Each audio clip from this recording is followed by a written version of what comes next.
Good morning. How are you all today? Thank you for visiting with us.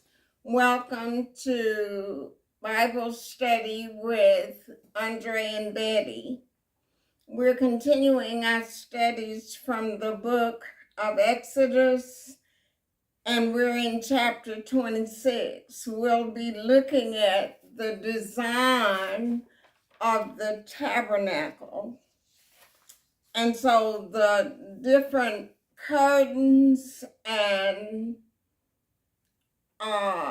coverings will come out in this chapter.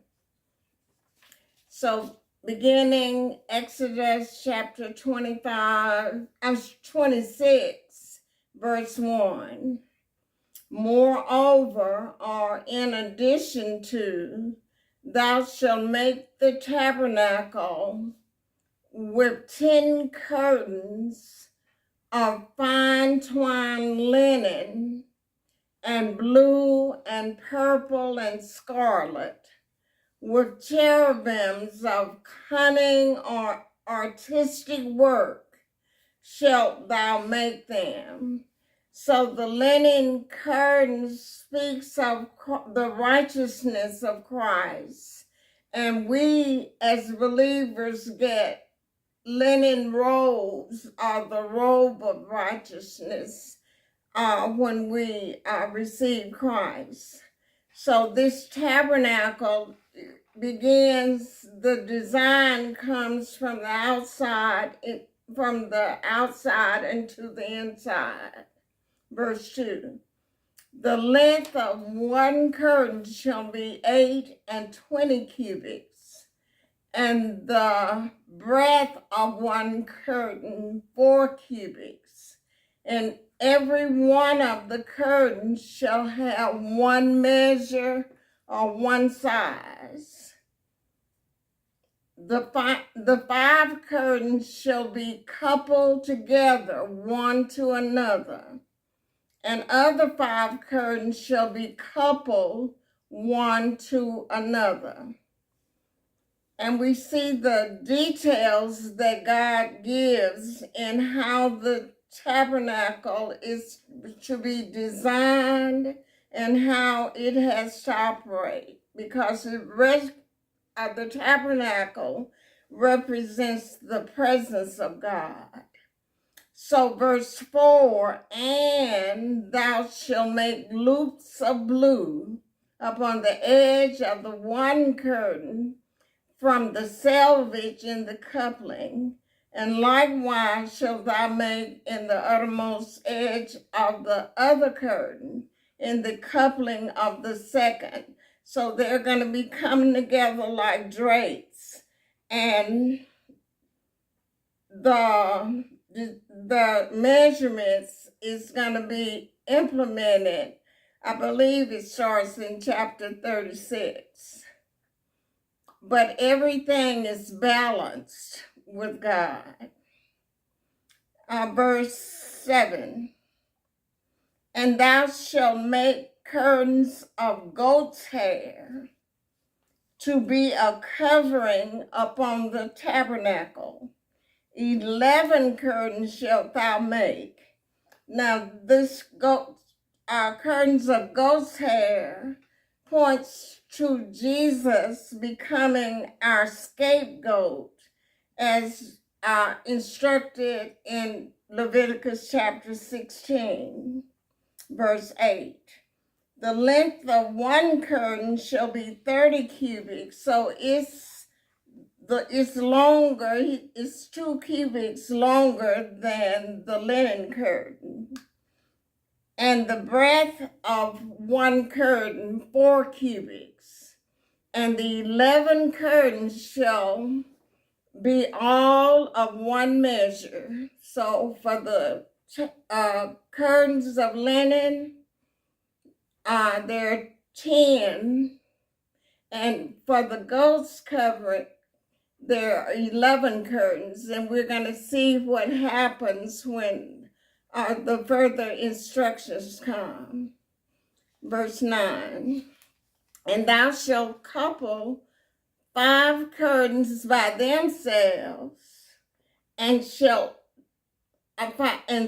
curtains by themselves, and shall double the 6th curtain in the forefront of the tabernacle. It'll hang over the front. Verse 10. And thou shalt make 50 loops on the edge of the one curtain that is outmost in the coupling, and 50 loops in the edge of the curtain which coupleth the second. And thou shalt make 50 taches or claps of brass, and brass speak of sacrifice. And put the taches of the claps into loops, and couple the tent together, that it may be one. And the remnant, or the remaining part that remaineth of the curtains of the tent, the half curtain that remaineth, that is, that's draped over, shall hang over the backside of the tabernacle, and a cubit on the one side, and a cubit on the other side of that which remaineth, in the length of the curtains of the tent of the tabernacle. It shall hang over the sides of the tabernacle on this side and on that side to cover it. And now we're going to get a covering of ram skin, verse 14. And thou shalt make a covering for the tent of ram skins dyed red, or red skins of ram, and a covering above of badger skin. So there are many layers to the outside of the tabernacle, and the articles will be inside the tabernacle. 15.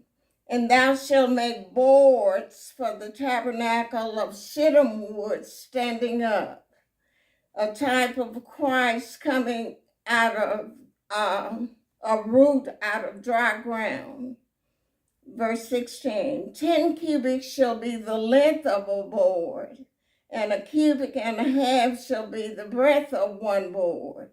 2 rings or 2 tenons shall there be in one board, set in order one against another.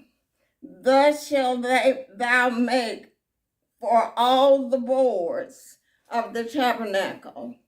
And thou shalt make the boards for the tabernacle, 20 boards on the south side, and 20 boards on the verse 18 again. And thou shalt make the boards for the tabernacle, 20 boards on the south side southward. Verse 19. And thou shalt make 40 sockets of silver. Silver represents redemption. Jesus was sold for 30 pieces of silver. And thou shalt make 40 sockets of silver under the 20 boards, 2 sockets under one board for his 2 tenons, and 2 sockets under another board for his 2 tenons.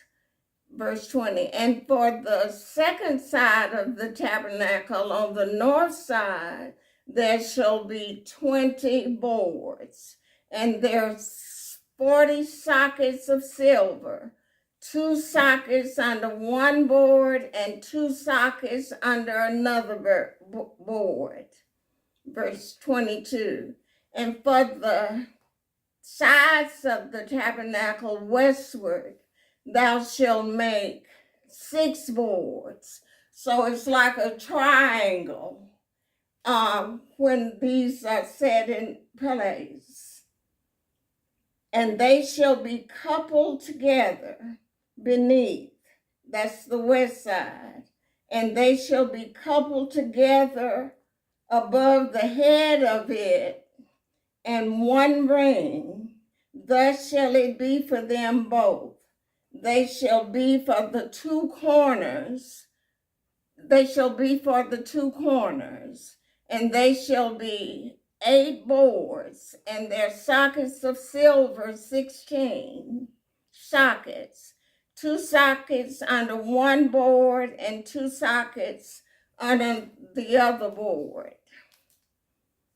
Verse 26, and thou shalt make bars or staves of shittim wood, 5 for the boards of the one side of the tabernacle, verse 27, and 5 bars for the boards of the other side of the tabernacle, and 5 bars for the boards of the side of the tabernacle, and for the 2 sides westward.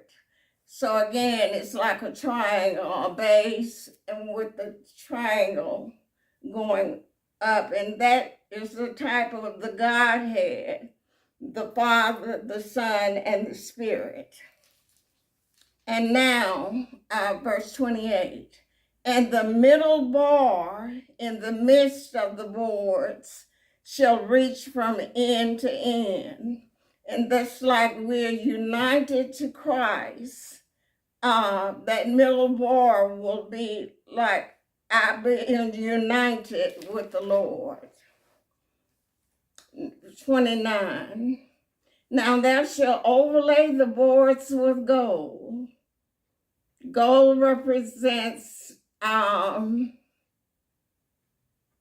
think, I can't remember that right now, but, and thou shalt overlay the boards with gold, and make their rings of gold for places for the bars.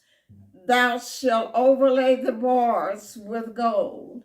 And so that those bars is how they carry the ark without touching it. And thou shalt rear up the tabernacle according to the fashion of the fashion of the form thereof, which was showed thee in the mount. So this is God's telling Moses every detail. Verse 31, and thou shalt make a veil of blue and purple and scarlet and fine twined linen of cunning work. With cherubim shall it be made. And thou shalt hang it upon 4 pillars of shittim wood, overlaid with gold. The hooks shall be of gold upon 4 sockets of silver. And again, gold, I just remember, it represents deity. And purple represents royalty. Scarlet represents sacrifice. And the fine linen, a type of the righteousness of God. Verse 33, and thou shalt hang up the veil under the taches, that thou mayest bring in thither within the veil of the ark of the testimony. That's one department in a veil, and behind that veil will be where the ark is placed. So verse 33, and the veil shall divide unto you between the holy place and the most holy place. Verse 34, and thou shalt put the mercy seat upon the ark of the testimony in the most holy place.